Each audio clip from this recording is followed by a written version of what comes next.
Centered leadership started actually as a personal journey that I took to find out from women who had made it in all walks of life what their DNA was. Why had they made it?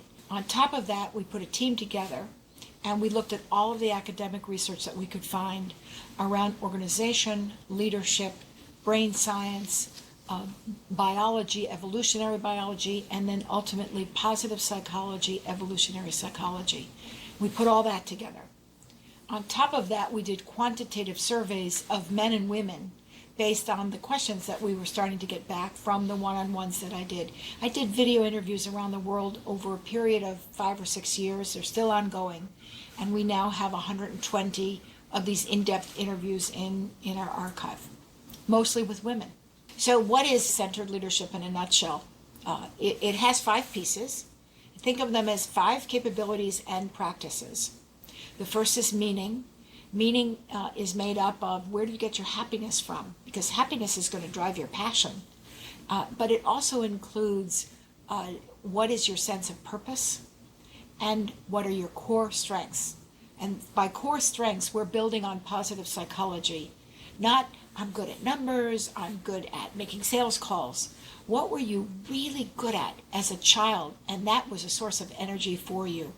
Was it curiosity or bravery? Was it caring and empathy? What was it? For me, it was industriousness and perseverance. We could talk about that another time. The second piece is framing. And framing is made up of your own self-awareness of the lens that you wake up with and use on the world, ranging from pessimism to optimism. But it also includes your ability to actually reframe. And to do that, you have to be adaptable. You have to have a growth mindset. And you have to learn optimism if you're not already an optimist. Connecting comes next. And in connecting, I know you're thinking about the Hilton Hotel, a very large ballroom filled with maybe 1,000 people, and you have to meet them all. And now you're starting to feel sick in your stomach. And where did you put the Purell? And do you really want to go through this? That's not it. Start again. And it actually is all the people in your world. The people inside your organization, with your customers, your suppliers, who are the people you are interacting with who can help you grow? So we put that frame of mind on it, growth. And then who are the sponsors? Who are the people who are very powerful, who could help create opportunities for your growth? You might actually cultivate a relationship with.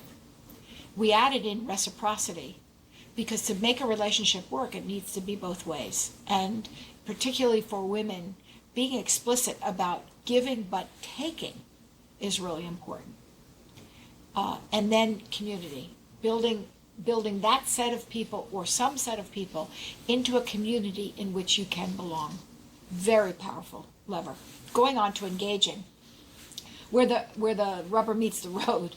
Engaging starts with voice. So many women, and actually as many men, start out being afraid to stand up and take a stand.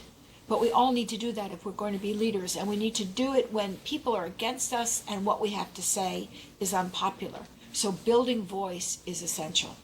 Accountability and ownership is next, because you have to own your own future. You have to own the future of your group, the future of your organization. And once you own it, you are no longer a victim. You are now in charge. And that is an unbelievably liberating feeling. From there, we talk about risk, opportunity, and fear. Because opportunities are often masked by risk. Oh, that won't work here. We tried it 5 years ago. Or I don't want to take that new job. I could fail. Underlying all of that is always deep fear of what might happen to me. And so once you understand that, you actually can put the fear aside and start to really see the opportunity and what its possibilities are. And so those are all important parts of engaging. And then finally we get to energizing.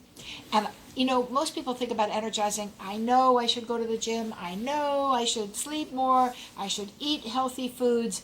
And I'm not doing that because I don't have time, or I really am not ready to take care of myself. Put that aside. Energizing is actually about finding out where you get your energy from and where it goes.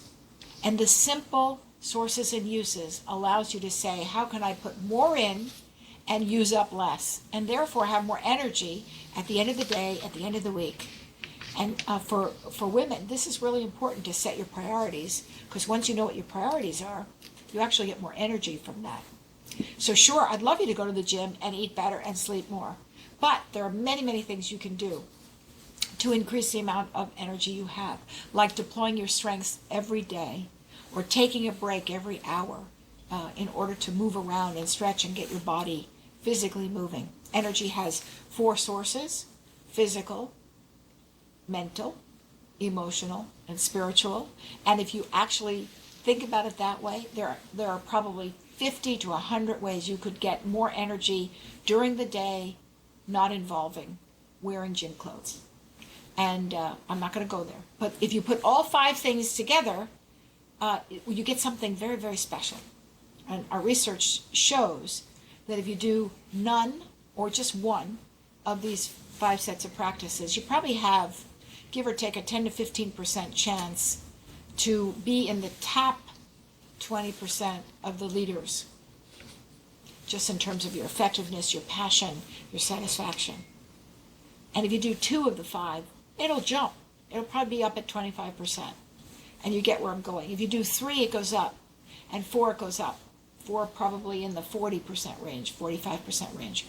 But if you could do 5, well, we found people who believe that they personally practice all 5, and they also, 100% of them, not a big group, but 100% of them actually, and landed up in the top 20% of performance on their own self-assessment. So it is either linked to extraordinary hubris or performance. And until somebody proves otherwise, I'd like to believe it's all about performance and happiness.